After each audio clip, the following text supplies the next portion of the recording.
हिंद, आपका स्वागत है हमारे न्यूज चैनल न्यूज एवं उज्जवल टाइम में। कृपया चैनल को सब्सक्राइब, लाइक, शेयर, कमेंट जरूर करें। इस समय जगह जगह पे हर चौराहे पे राहुल गांधी का जो पुतला फूंका जा रहा है।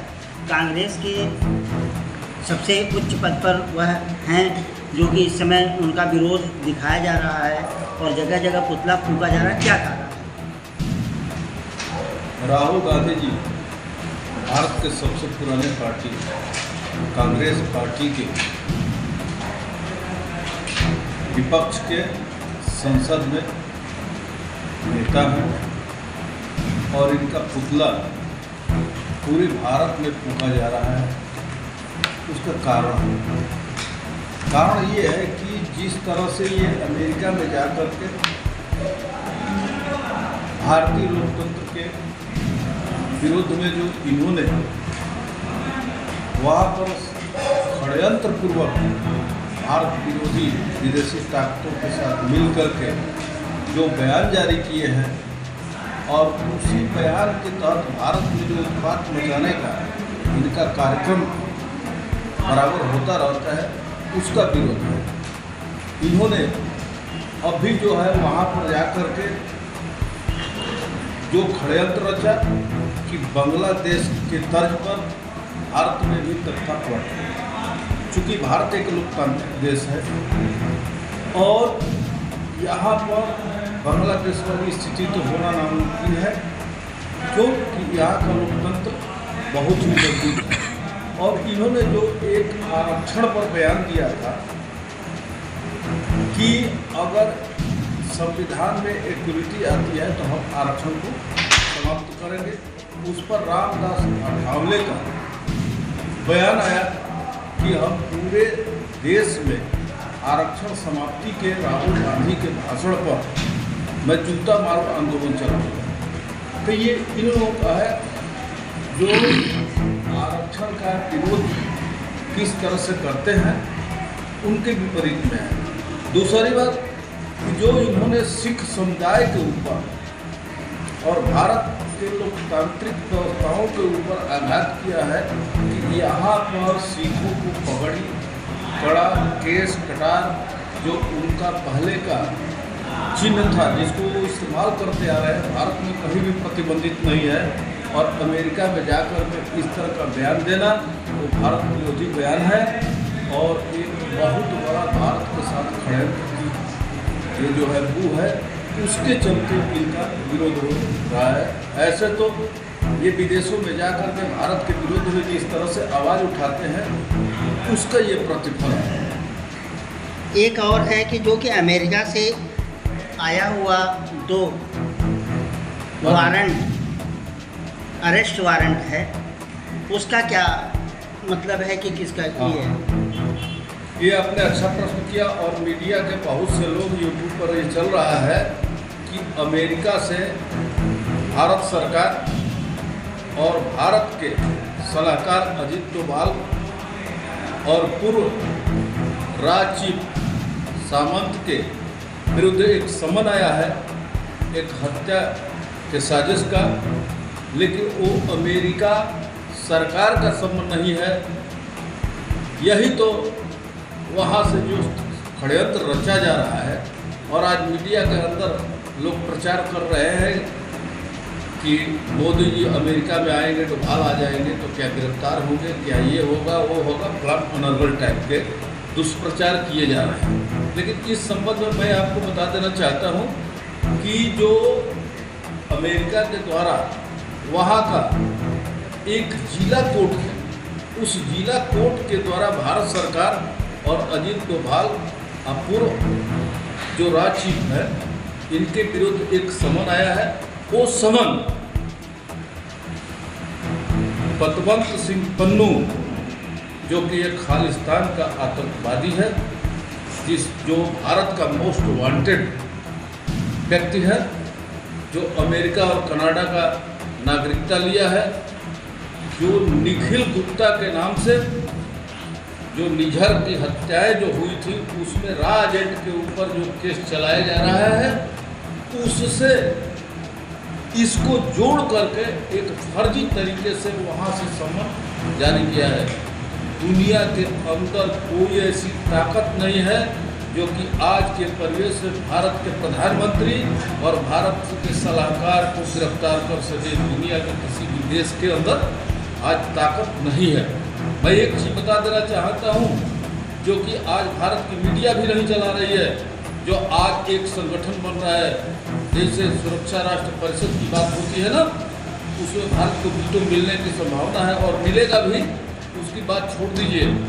लेकिन रूस, इंडिया और चाइना के साथ एक संगठन बना हुआ है। आपको ये भी एक न्यूज़ सुन करके आ रही है कि चाइना जो है, जो 4 पॉइंट पर गलवान में जो कब्जा किया था, जहाँ पर उसका ये चल रहा था, लोग कहते थे तथाकथित कब्जा किसी का नहीं था, आज वहाँ से वो बैक करके आए। क्यों?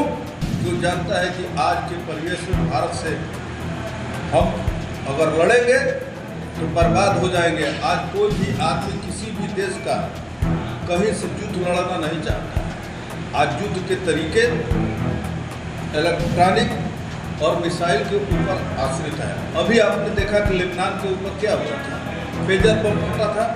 अब आमने सामने सेना होकर के लड़ाई नहीं लड़ती है। तो आज तकनीकी का युद्ध है और कोई भी देश एक दूसरे से उलझना नहीं चाहता है। और अमेरिका और यूरोप, ये 2 ताकतें ऐसी है कि जो सारे देशों का शोषण करती है। जिस तरह से भारत में प्रकृति के द्वारा प्रदत्त जितने संसाधन हैं विश्व में कहीं नहीं है, लेकिन हमारे संसाधनों के बल पर अमेरिका और यूरोप सदैव शोषण करके जिंदा रहा है। आज हर जगह उसके जो युद्ध के उपकरण हैं वही बेच करके वहाँ वो पैसा लेते हैं और दूसरे देशों में जाकर के अपना धौन जमा करके वहाँ पर सारी स्थिति अपना मजबूत करते हैं और वहाँ से दोषों ग्रहण करते हैं। आज अमेरिका का भी भारत में उस तरह का नहीं चल रहा है। जो अमेरिका से भारत युद्ध उपकरण खरीदता था, आज खुद जो है भारत युद्ध उपकरणों का निर्यात कर रहा है। आज किसी को ये रास नहीं आ रहा है। एक सबसे बड़ा विषय ये आया है आस्था पर, जो कि तिरुपति बालाजी में वहाँ के जो भोग लगाए जाते थे, जो प्रसाद बांटे जाते थे, जो लोग वहाँ से आते समय लोग लड्डू के कई लड्डू लेकर के आते थे, आज वहाँ के लड्डू लोग लेकर के आना नहीं चाहते हैं। उसमें ये आया है कि मछली का तेल और शुगर की चर्बी का घी भोग का प्रसाद में इस्तेमाल किया गया। भक्तों के जो उनके मनोबल पे जो असर पड़ा है, उस पर आप क्या कहना है? ये बहुत ही दुर्भाग्यपूर्ण बात है और बहुत चिंतनीय भी है। अभी जो है भारत, वहाँ पर जो सरकार है, चंद्रबाबू नायडू मुख्यमंत्री, इसके पहले जगन मोहन रेड्डी वहाँ पर मुख्यमंत्री थे। और आपको मैं ये स्पष्ट शब्दों में बता देना चाहता हूँ कि 1930 में, कब 1930 में जगन मोहन रेड्डी के जो पूर्वज थे वो ईसाई धर्म स्वीकार कर लिए थे और आज भी जगन मोहन रेड्डी ईसाई हैं। और इन्हीं के पीरियड में इस तरह का चर्चाएं सामने आई है। अब ये तो जांच का विषय है कि उसमें कितना शुगर की चर्बी है, कितना मछली का तेल है। अब ये प्रौद्योगिकी बात है, वैज्ञानिक अब इसको क्लियर करेंगे क्या है। लेकिन ये जो घटना घटी है ये बहुत ही दुर्भाग्यपूर्ण है। मैं एक चीज़ बता रहा हूँ कि जिस तरह से मुगल पीरियड में और अंग्रेजों के शासनकाल में सनातन पर आघात नहीं हुआ, उससे ज़्यादा आज़ादी के बाद हमारे यहाँ सनातन पर आघात हुआ है। और ये भी एक आघात की ही बात है। मैं ये कहना चाहता हूँ कि इस पर भारत सरकार तत्काल एक्शन ले। ये आस्था का विषय है और अगर हमारे आस्था पर इस तरह से कुठाराघात किया गया और सरकारें मौन रही तो यहाँ की जनता जिस तरह से 1857 में यही सुअर की चर्बी और गाय की चर्बी के कारण 1857 की क्रांति हुई, कहीं ऐसा ना हो कि उस तरह की क्रांति देश में फैले, अराजकता फैले।